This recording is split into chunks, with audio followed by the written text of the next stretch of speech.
Le cure palliative sono il prendersi cura dei malati e delle loro famiglie nelle ultime fasi di vita, assicurando così dignità e la migliore qualità di vita possibile, intercettando i loro bisogni quotidiani.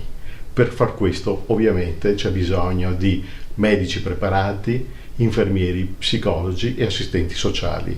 La nostra azienda attraverso i distretti mette a disposizione questi operatori in modo da poterli seguire nelle loro abitazioni, nel posto migliore per trascorrere gli ultimi giorni della loro esistenza.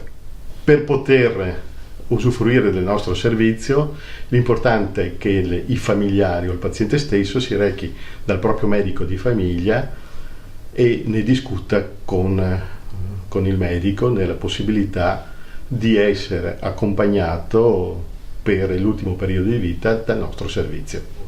Oltre alla possibilità di seguire i pazienti a domicilio, abbiamo la possibilità di appoggiarli nei nostri 5 hospice divisi in tutto il territorio dell'azienda, e in tutto abbiamo la possibilità di ospitare 35 pazienti.